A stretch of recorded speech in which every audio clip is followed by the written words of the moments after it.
What I want to do is do a good old-fashioned Dumfume 12-volt battery check. Open the box here and see what we got. It is a 12-volt, 100-amp-hour battery. And we're going to pick this battery up, pull that wrapper off. Nothing fancy about the case. Looks like a standard case. Nice terminals protected with rubber caps. Bolts just to hold these on. We'll just pop those off and get these in here right away. It's a standard size battery. 12.8 volts, 100 amp hours, 1.2 kilowatt hours. All right, so we have got, and I'll put this up on the screen where you can see it. There you go. 21.15 pounds. And then if I just cycle through the units here, 9.969 kilograms. All right, it looks like 12.8 volts, maximum charge 14.6. Shipping voltage 12.8 to 13.5, 50%. So it's basically saying it should be shipped at 50%. Cycles, life cycles, 6,000 for 80%. Less than 3% a month on self-discharge. Maximum 4 in parallel, 4 in series, which would be the standard 16 if you're running in 48 volt. Communications not supported. Mini Bluetooth support Bluetooth. Let's see if this one has Bluetooth or not. I don't see it anywhere. Tonight I want to just get it unboxed here, get it hooked up and get it charging so we can do some capacity test on it first. It does say that it is UL 1642 and UL 2580 and UN 38.3. Operating storage temperatures between 32 and 140 degrees Fahrenheit. Standard discharge chart, no surprises there. Standard, basically, it looks like pretty much the same as most other batteries. Nothing special there. The case looks like it's basically just the standard plastic case on the inside or on the outside. Looks like most of the standard batteries that you get from China these days. And I don't think this one would be much different. It says made in China right there on it. So big question is it safe to operate? Can we pull capacity out of it? And so that's what we're going to find out. So let's get this puppy hooked up. I'm going to charge it here with this eco-worthy charger inverter. I will charge and discharge through this and measure it through the shunt here. This is just a standard shunt, and this screen will light up once the tests get on the way, once we get the battery connected and get some power going through it.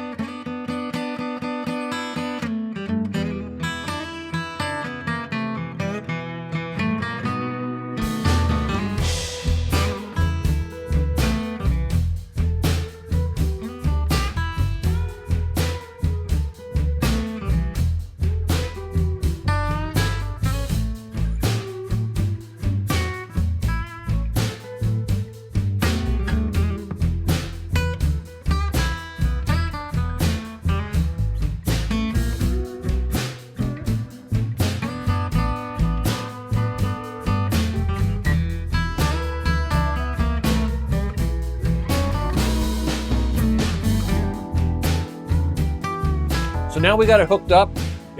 All right, test number 1, here we go. Looks like voltage is holding just fine. All right, we'll be back later when this is moved along.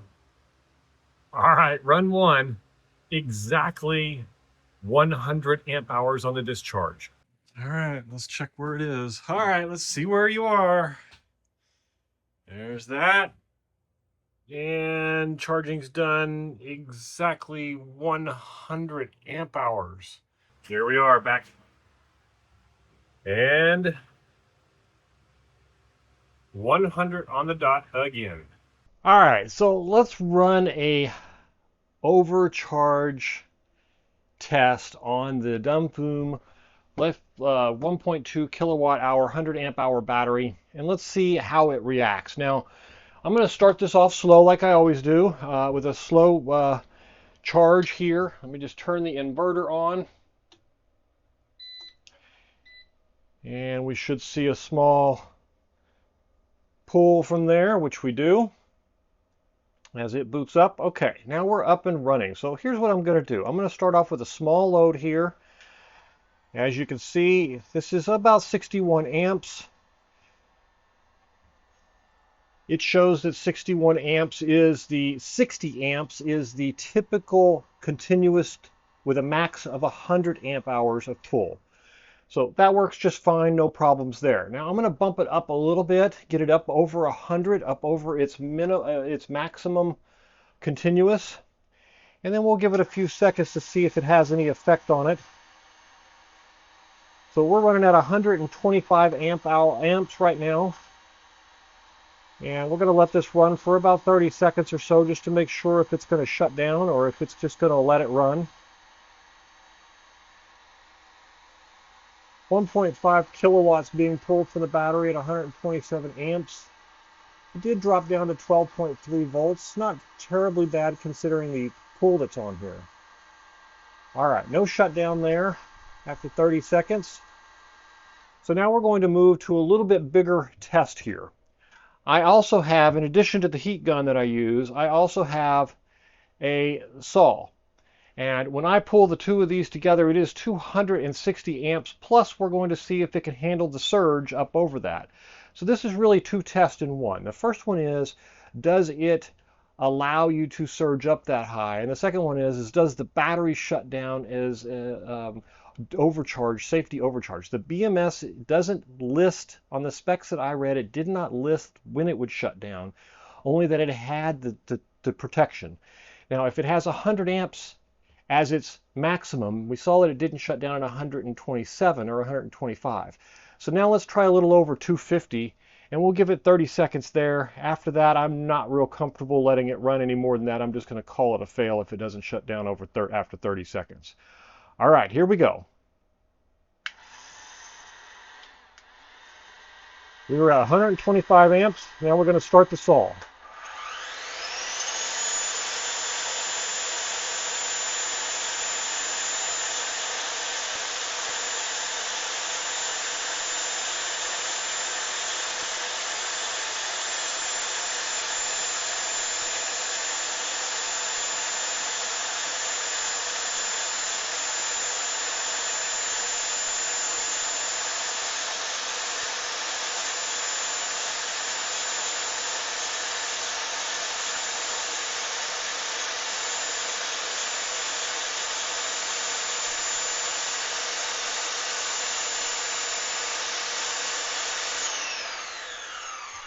All right, so it did not shut down, and it is not safe to continue running it like that. So my suggestion is, if you're going to get one of these batteries, that you make sure that you also pick yourself up an inline fuse so that you don't have any problems. You can pick these up off of Amazon for about 12 bucks, connect it right there to the positive terminal, and then connect the battery to it, and it will make sure that it does cut off for you, at least keeps you safe a little bit higher for about across these high protection.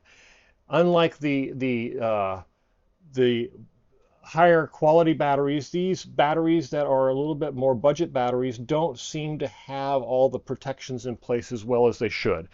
So although it did pass all capacity test of pulling at 101 amp hours for 101 to 102, no problems there.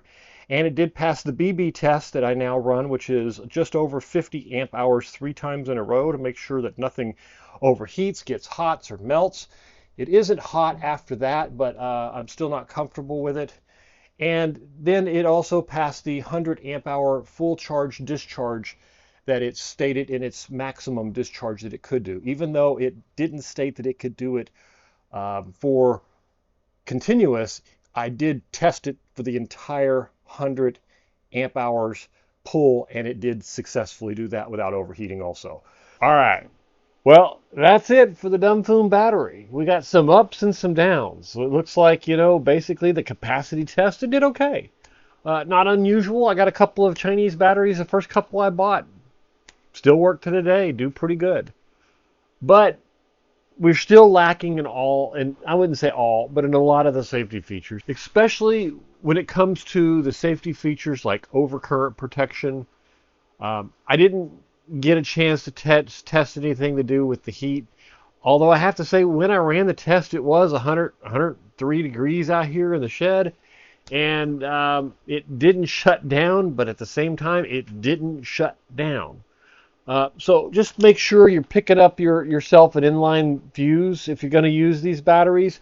The nice thing is they're still dumb batteries, which means they just work.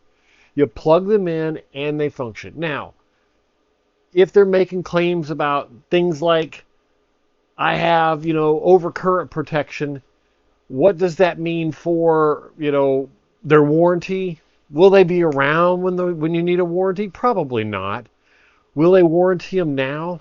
Got to be very careful of what you buy, because a lot of the times, and don't trust the overcurrent stuff. Don't trust the safety features. Make sure that you're building them in.